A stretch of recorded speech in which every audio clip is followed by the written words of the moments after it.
This place has been called the roof of the world, but that's not quite right.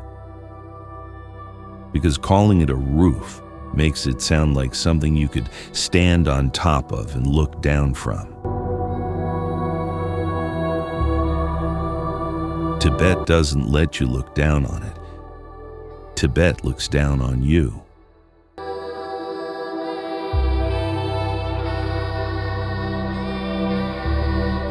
For thousands of years, Tibet has been treated not as a place to be conquered, but as a place to be approached with reverence. Let's start with the number that defines everything here. 13,000 feet. That is the average elevation of the Tibetan Plateau.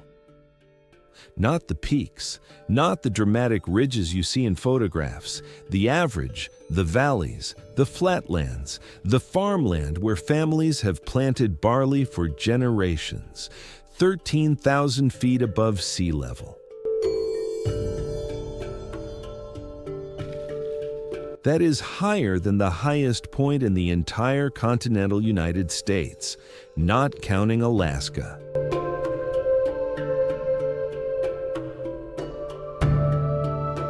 To put that another way, if you took the highest drivable road in the Rocky Mountains and set your entire life there, your home, your farm, your children's school, you would still be living below the average Tibetan village.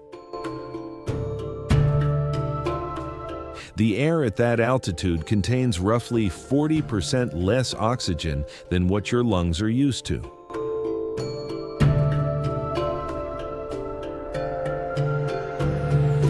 First-time visitors often describe it as trying to breathe through a wet cloth. Headaches hit within hours. Some people can't sleep. Some can't eat. Some are rushed to lower ground before the altitude can cause permanent damage.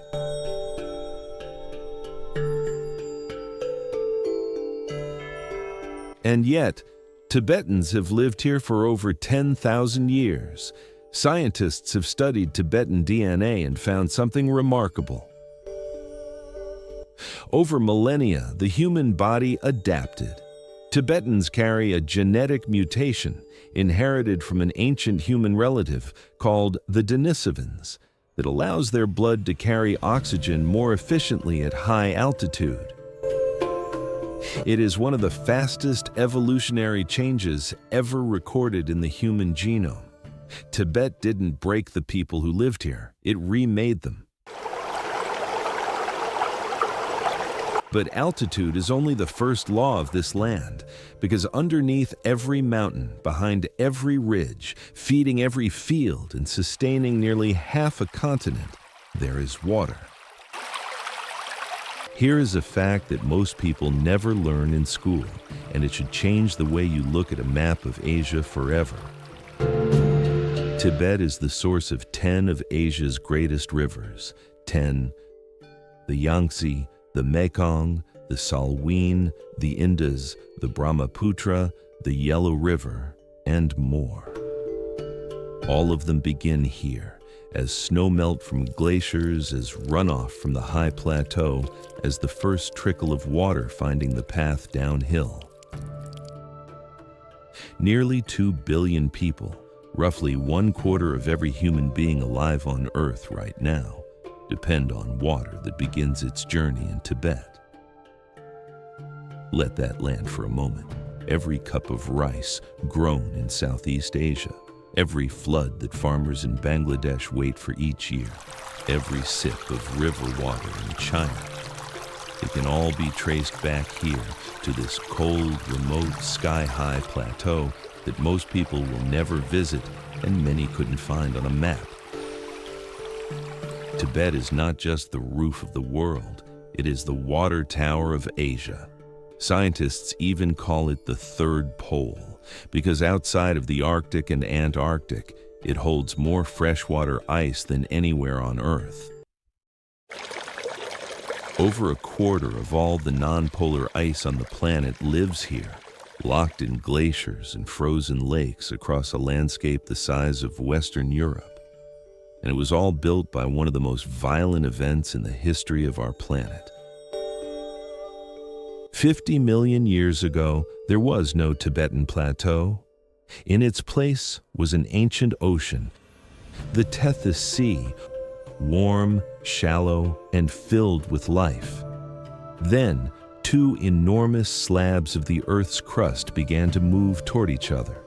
The Indian subcontinent drifting north at about 5 inches per year, which sounds slow until you realize continents normally move at the pace of a fingernail growing,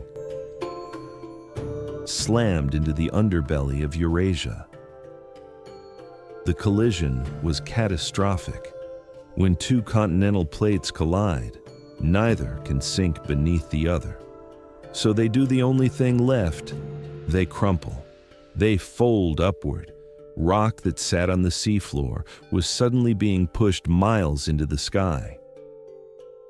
What rose from that collision over millions of years was the Himalayan mountain range and the vast plateau behind it, the highest landmass on Earth.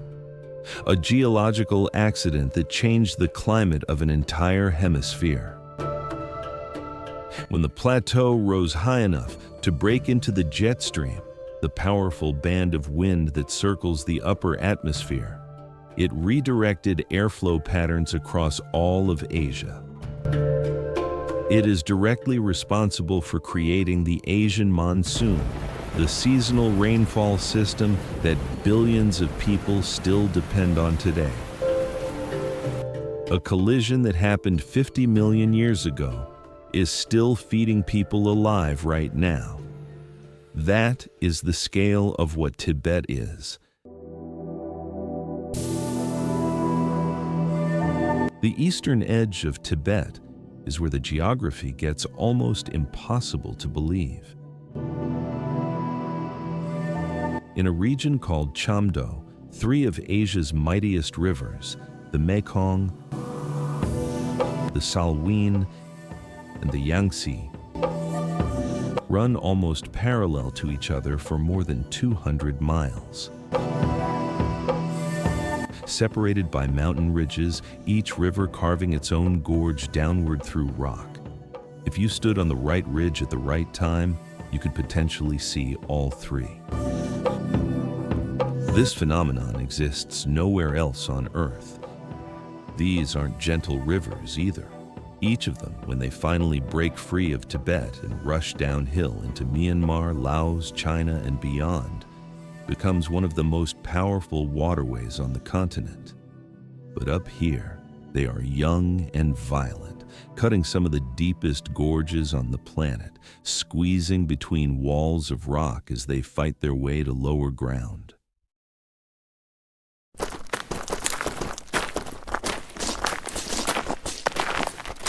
Before there were roads, there were feet.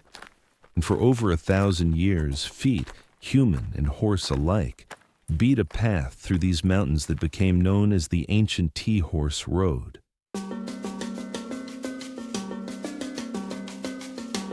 It worked like this.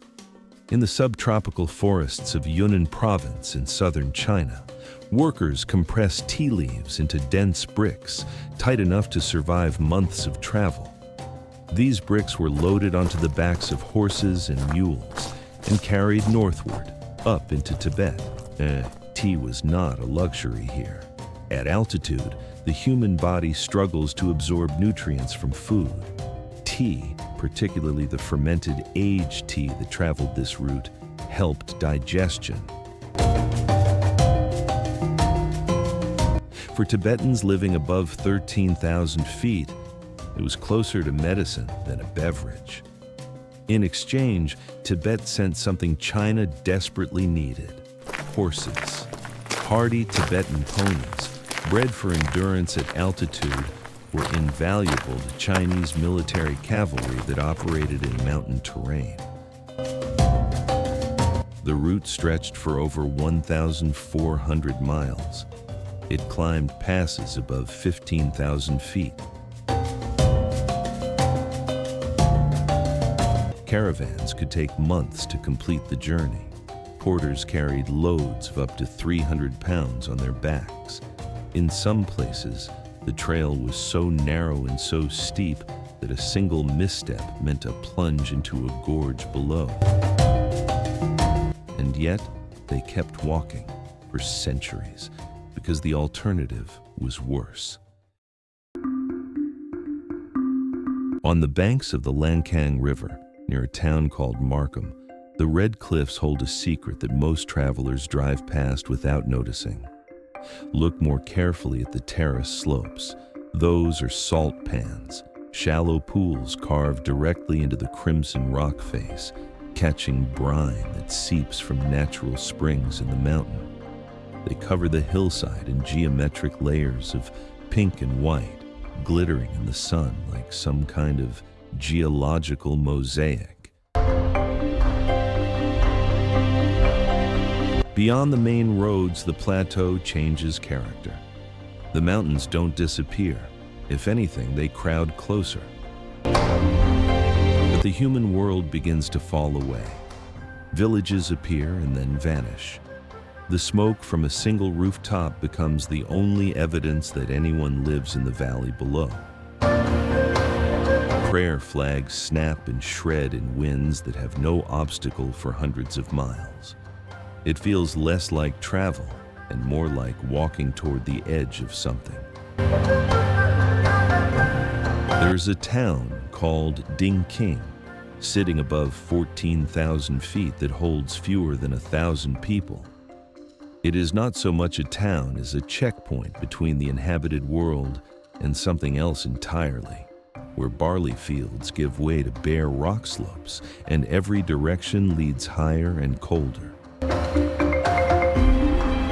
Here's the thing about Tibet that surprises almost everyone who visits. Parts of it are lush. We have this image of Tibet as a frozen, barren wasteland, and for much of the plateau, that image holds. But in the Far East, where the mountains funnel the Indian monsoon into deep river valleys, the landscape becomes something else entirely. This region, called Ningchi by Tibetans, sits thousands of feet lower than the main plateau, and that difference in elevation creates something extraordinary. Subtropical forest growing directly beneath snow-capped Himalayan ridges, rhododendrons, ferns, a dense canopy, and above it all, ice and permanent snow. No other part of Tibet holds this kind of ecological overlap. It shouldn't exist, and yet it does. The rainfall here carves the landscape with unusual violence, because this is where the Indian monsoon enters Tibet, and it enters with force. That force is responsible for one of the most extraordinary geological features on Earth.